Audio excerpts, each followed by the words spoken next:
This courtroom drama starts off calm, but within minutes, it turns into a full-blown legal showdown. A man walks into court claiming he is not subject to the court's jurisdiction. He says he has affidavits of truth that were never rebutted. He asks for a 30-day continuance to find counsel. Sounds simple, right? Not quite. The judge immediately steps in and explains something very basic but very important: affidavits don't replace live testimony.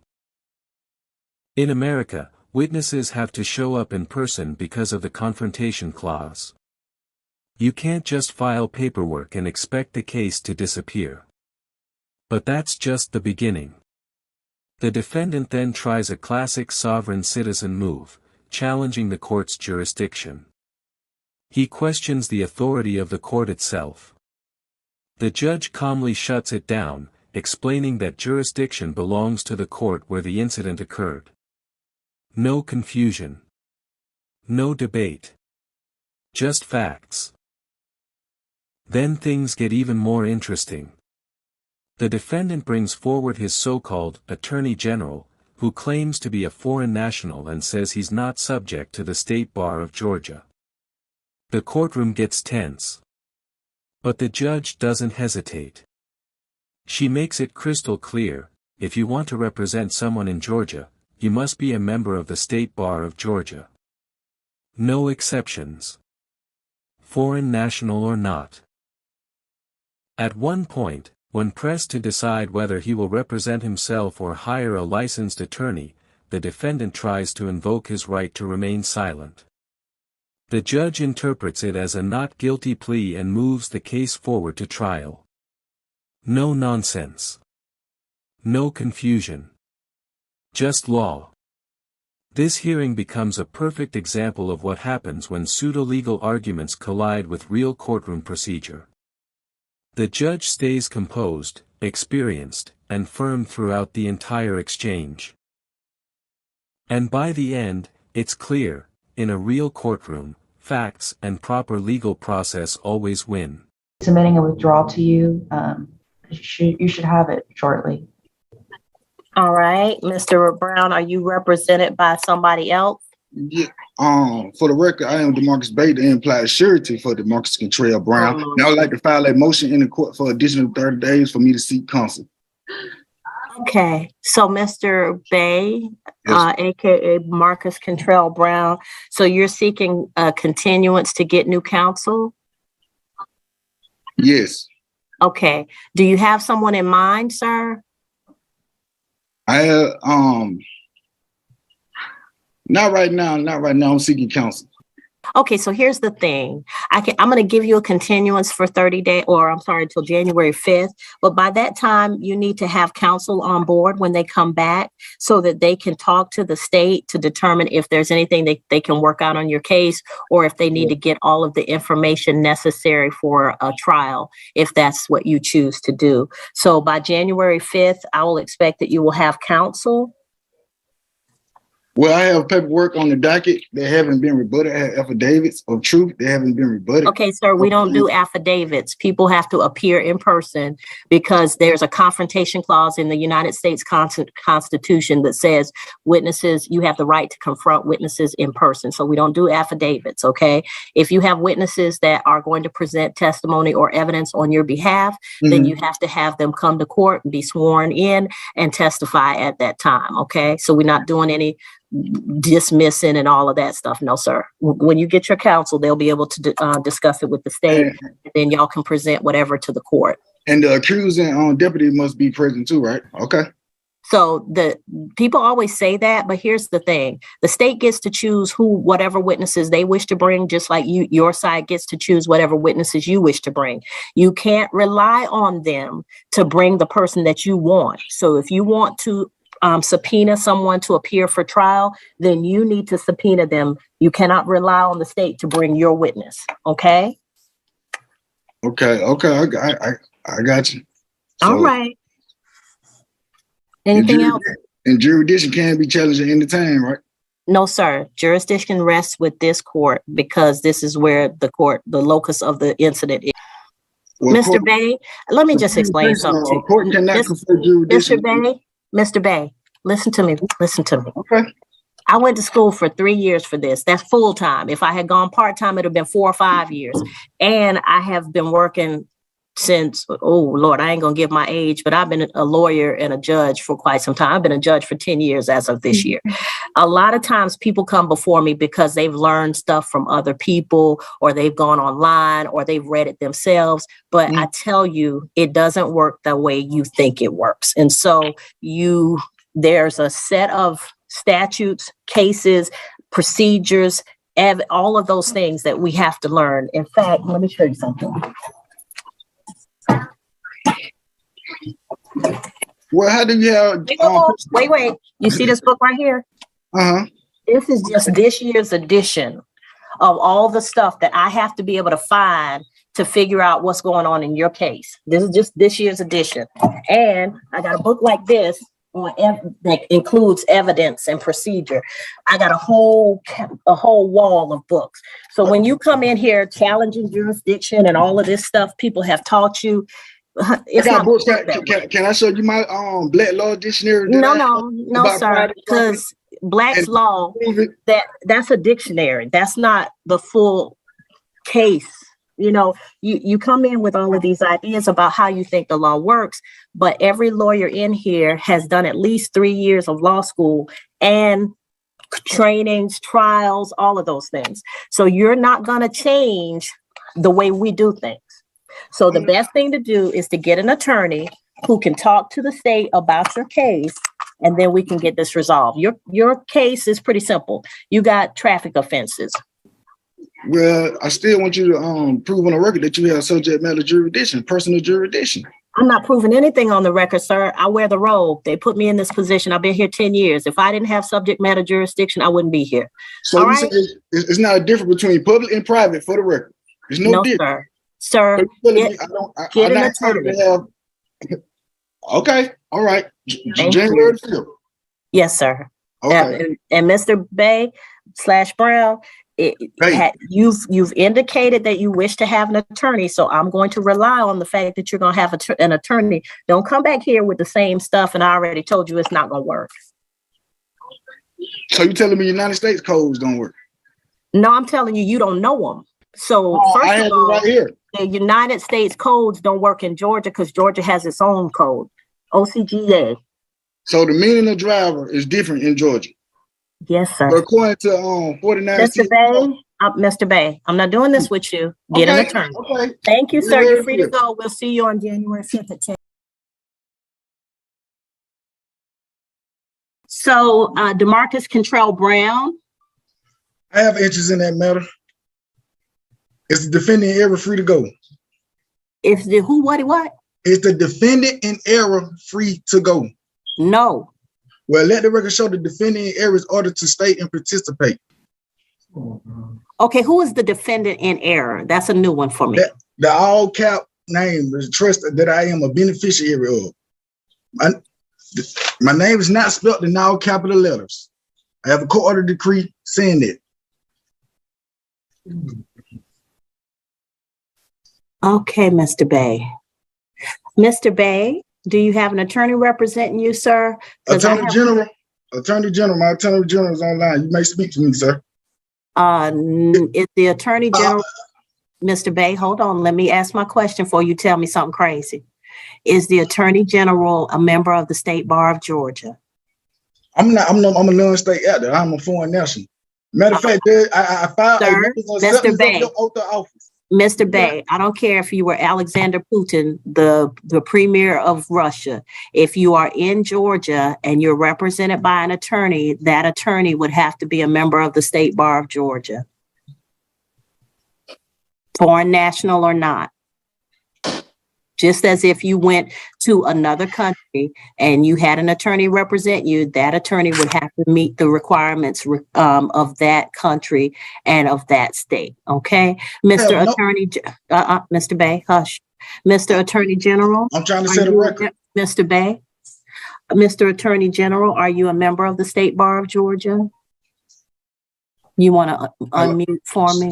Speak, bro. to get off. He's a member of a foreign state corporation, basically doing business in Georgia. So Okay, sir, basically, that's before not what I Georgia law asked you. played No, sir. I get what you're No, saying sir. now. No, and I get what you're saying, but we're not doing I that know, because that's not how we operate. Those are not the laws under which I am required to conduct court. So we either gonna do it my way or we're gonna put you We on understand the rules of the court. We understand the rules of the court. I got you. Okay, are you a I'm member? not a member of the bar of Georgia. Okay, What I'm then trying to no, then realize as he's doing business a certain way he in can Georgia, and represent that you himself. need to take consideration on that matter on how he's doing business in Georgia. He can represent himself, or he can be represented by a member of the State Bar of Georgia, but he cannot have you represent him or purport to represent him. Okay, that's not going to work.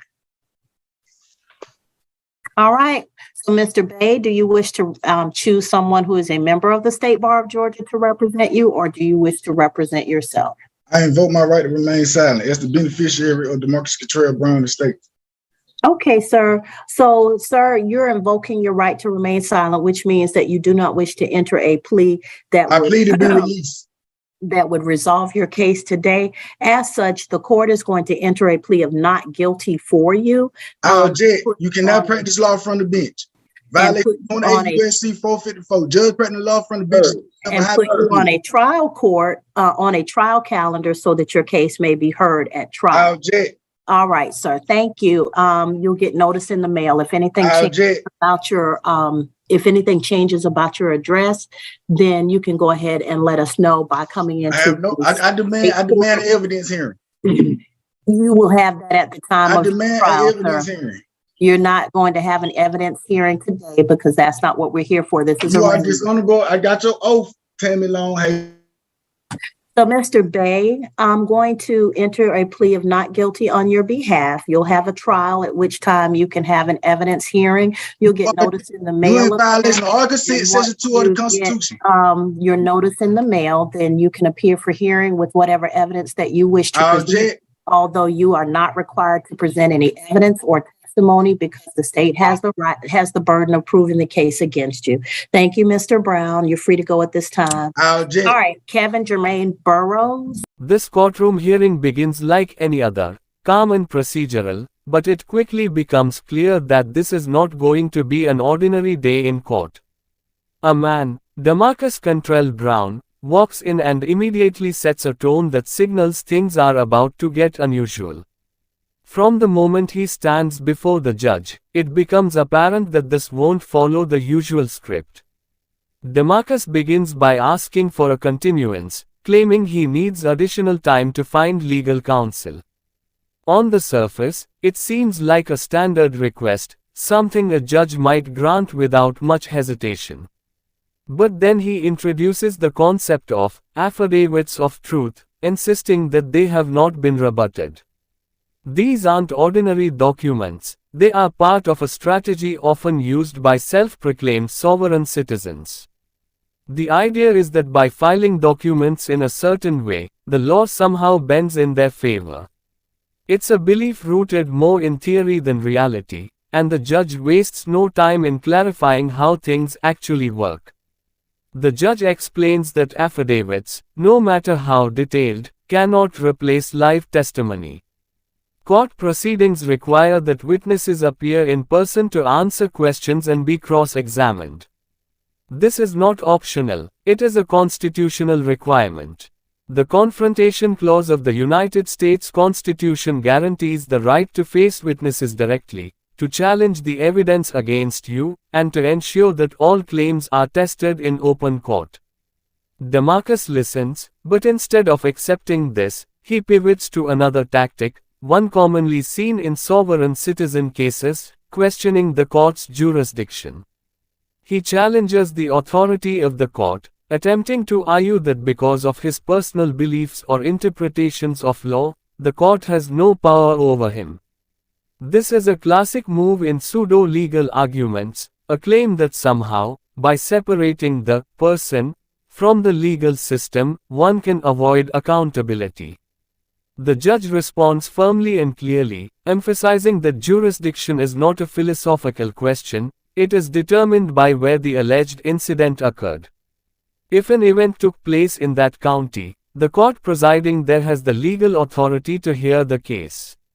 No amount of argument about sovereignty or alternative interpretations changes that fact.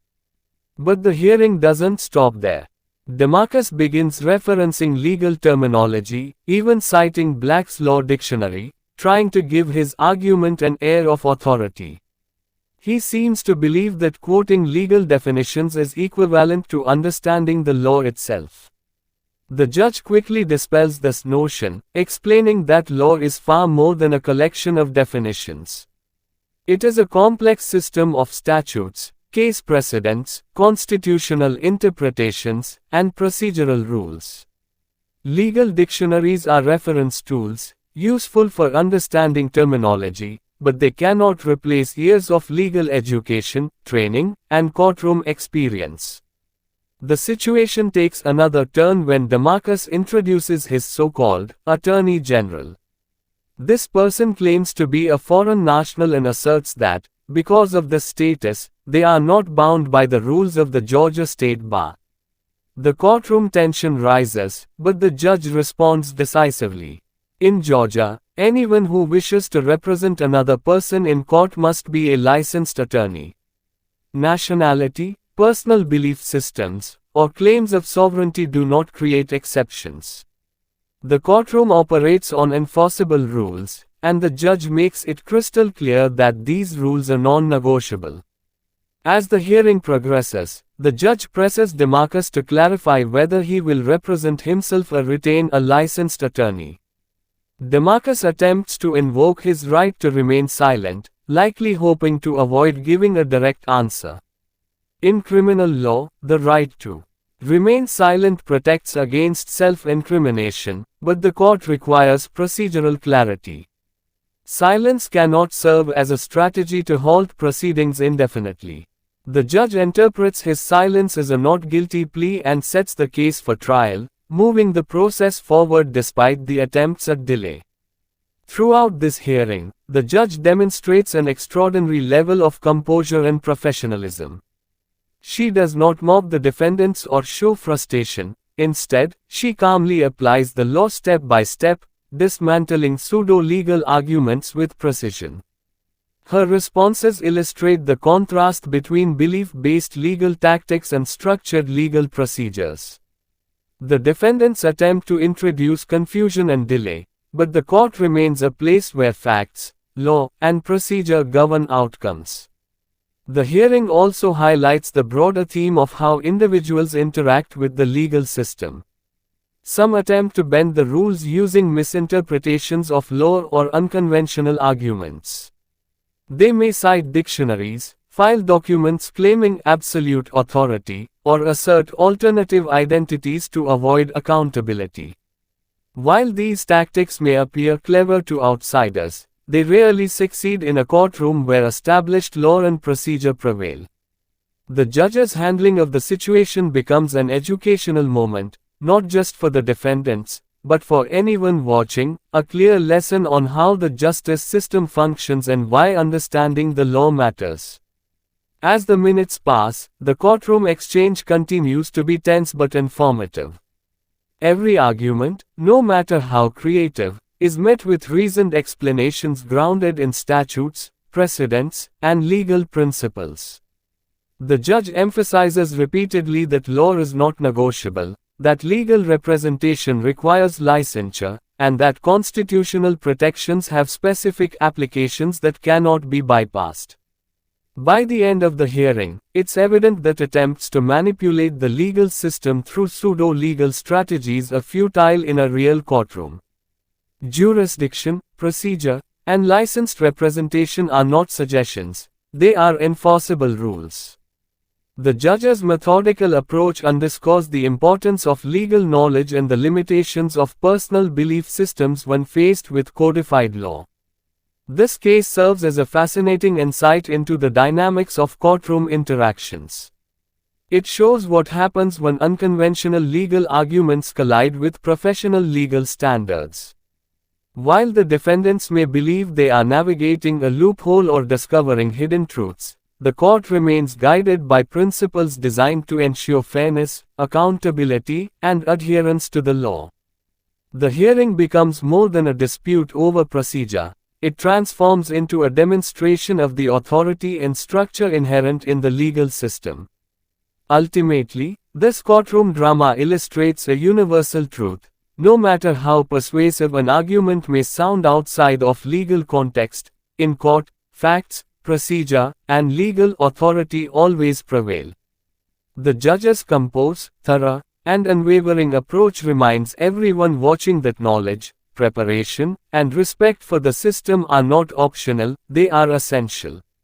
The defendant's attempts at delay, confusion, and argumentation ultimately serve to highlight, rather than undermine, the strength and clarity of the judicial process. And through it all, viewer can see the contrast between theory and practice, belief and law, and the real consequences of misunderstanding the legal system.